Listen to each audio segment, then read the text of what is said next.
The paint is supposed to go where? Whoa, kiddo. Ease up. The paint is supposed to go where? Maybe if you'll be actually listening the first time like I told you to, you would have heard, you senile tool, Nero says as he rolls his eyes at Dante's teasing raised middle finger.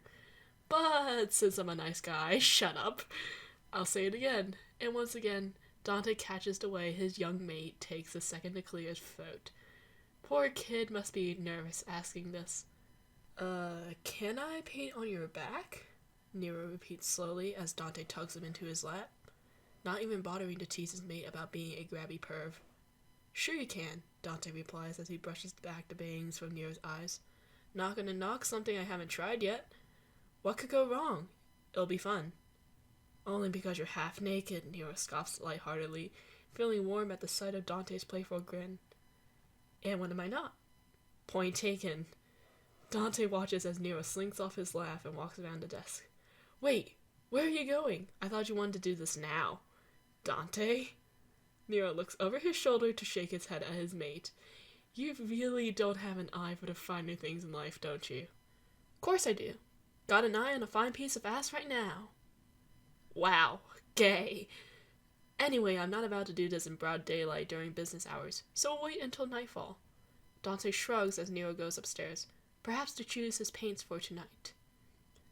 When the time finally comes, Dante gets up from his desk to switch the shop sign to close, and the vertebrae in his back pops as he stretches his shoulders. Hey, kid, is it time? Yeah, just about. Dante hears his mate call from upstairs. Clean up down there, will you? If Trish and Lady come back from their job tomorrow to find the place they dump, I won't be sorry if they kick your ass. As you wish, your highness. Dante even does a mock bow before he haphazardly tidies the place up to his standards. He's just about to pour himself a cognac when Nero beckons him.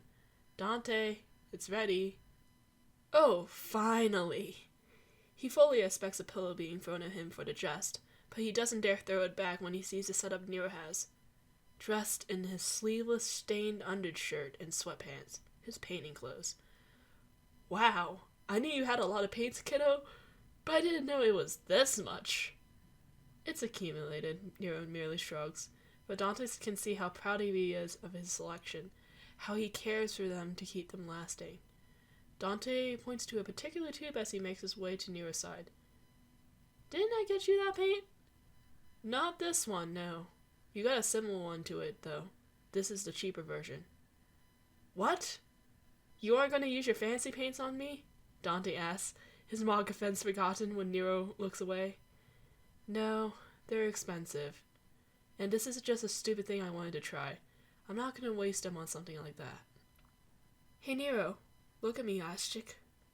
Nero looks when Dante gently cups his chin. Who says this is going to be stupid? Listen, use whatever paints you want and I'll replace them for you. Go hog wild. But, no buts, unless they're yours, Dante orders. Go on, I can wait for a few more minutes. Dante tries not to chuckle at the way Nero blush betrays his glare, but he can't help it when Nero punches him in the shoulder as he leaves the room.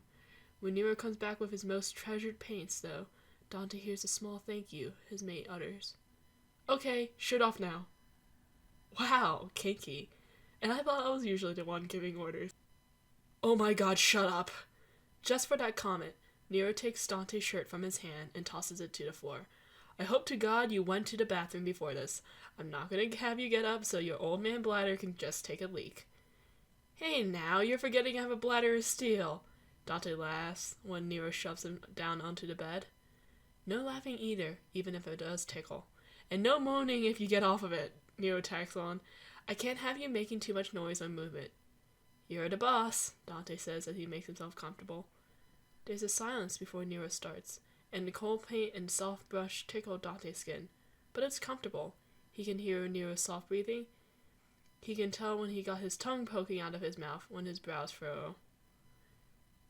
Dante doesn't know how long it takes, but when Nero finally mutters that he's done, night has fallen upon the city, and Dante has to blink to double-check the time on their clock. Can I sit up? He asks Nero as he wipes his hands off. No, not yet. I want to get a picture. Then I'll get some mirrors. Dante lays still as he hears the click of a camera shutter go off. Then Nero gives him a handheld mirror. Here you go. Dante will admit, he's impressed. Really impressed. He already knew Nero was a really good artist, but this? He stares at the reflection of his back in Nero's mirror bouncing off into his own mirror, his eyes roaming over the purple starry sky, the orange setting sun, the yellows, whites, greens, blues, grays, browns, blacks, and reds of the city, the mountains, the ocean. Holy shit, kiddo. Dante turns his head to look at his mate. You know you're really talented at this shit, right? He can see the blush rise to Nero's cheeks as he looks away. Yeah, right. No, I really mean it. Dante sits up slowly so as not to disturb the paint, and he grabs Nero's face in his hands to kiss him. Good job, kiddo. I'm proud of you. You'll mess it. So, you can always do it again later. Dante trails his fingers down Nero's neck. Besides, something tells me you wanted to sink your nails into my back after you painted it. Jeez, you really are a perv. But Nero grins as Dante leans forward to kiss him.